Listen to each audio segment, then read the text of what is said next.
So you saw the title and thumbnail of this video, and yes, it's true. I was trying this trick and it has been done and released. I'm making this video to address this comment right here. And before anybody says anything, I just want to say this video isn't to like bring like hate or like a negative or energy, anything of the sort, like some weird shit to Lazer Crawford or anything like that. It's just YouTube, bro. And I haven't seen the video yet. Lazer Crawford and Chris Jocelyn. This is about me trying the front blunt on the 28 rail. I heard someone say a 29 rail, but I'm pretty sure it's 28. Like, I live in Bakersfield, but I could be wrong. I was back there up in April when I was trying it with the whole Powell team, and I'll explain a little bit more on that. Right now, I'm just gonna watch the video, give my thoughts on it, and then we'll dive into like that day when I was trying it, what all was going through my head. I got this on low volume. That's a weird one.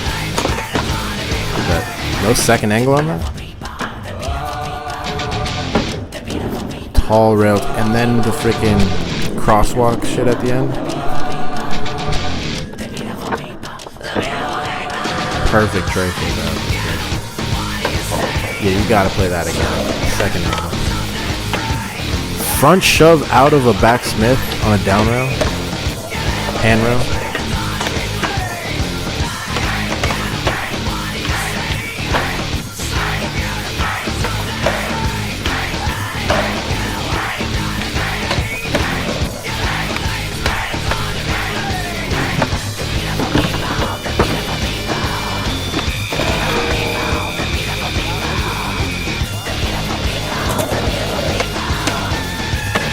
That's hefty.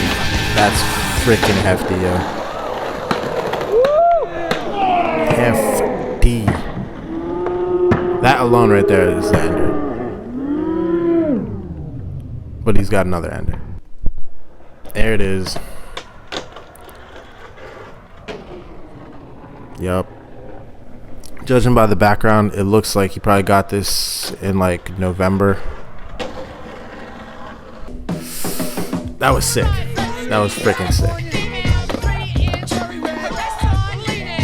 Damn. It was sometime in April. Mowgli lets me know that the Powell team is going to be in Bakersfield, and he's going to be taking them some spots. So I tag along, come through with Freddie, and we're just at College Heights. It's like an elementary school, and basically there's that 29 rail. That's my first time ever like being there, and I was just like, oh snap. Like, I remember Jay went there and he got messed up trying a front 50-50, I believe. And so like he got really hurt, like really bad. So I was like, damn, this thing, you can't play around with it. Like, you'll really get like broke off. So seeing that as like your only like recent memory of like this spot is like crazy to like try anything on this. And I was like, okay, well, I would really feel comfortable trying like a back feeble, but the right side is knobbed. So I was like, okay, it has to be front side if you do anything. And it's not like you can just like ollie over the rail. Because like you're gonna land on this like tough grass. Like, you could maybe try and ride down, but I tried it, and like you kind of just end up sticking anyways. Like, you can't ride down the whole thing. It needs to like be more dirt than grass. Congratulations to Lazer. I already knew he did the trick because when I pulled up there and I asked like what's been done recently, Nigel told me that front blunt went down on it recently, and he's just sitting on the footage just waiting for it, and nobody's seen it. So I thought like, hey, like there's like a window for me to like do this trick. And it's like, it would be like the trick that I feel most comfortable like sitting on for like a long period of time. I feel more comfortable with that than like a front board, you know, because it's like easier to like bail it out for me. I know I could lock in like pretty good. The irony of me being really good at that trick, I didn't get a good lock in and ended up eating shit. I knew it was like time to stop. The grass is actually like rougher than you think. And like, looking back at that fall, like it looks really bad, but it wasn't really as bad as like the internet kind of made it seem. The video alone of the bail got 100,000 views, even got Elijah Burrow to like it. And so like I got a lot of like, I guess, mixed reviews like in the comments, like people stoked, people like, oh, you don't got that. The bail of me trying it alone, you can't even really make out that I was trying to do a front blunt. Like most people, I feel like, no, it's like definitely not a front board. The fact is, I wasn't like scared, you know. It's like there's grass on the other side. I was like, dude, this is in my backyard. This is in Bakersfield where I live. Like, this could be something that I like work towards like getting.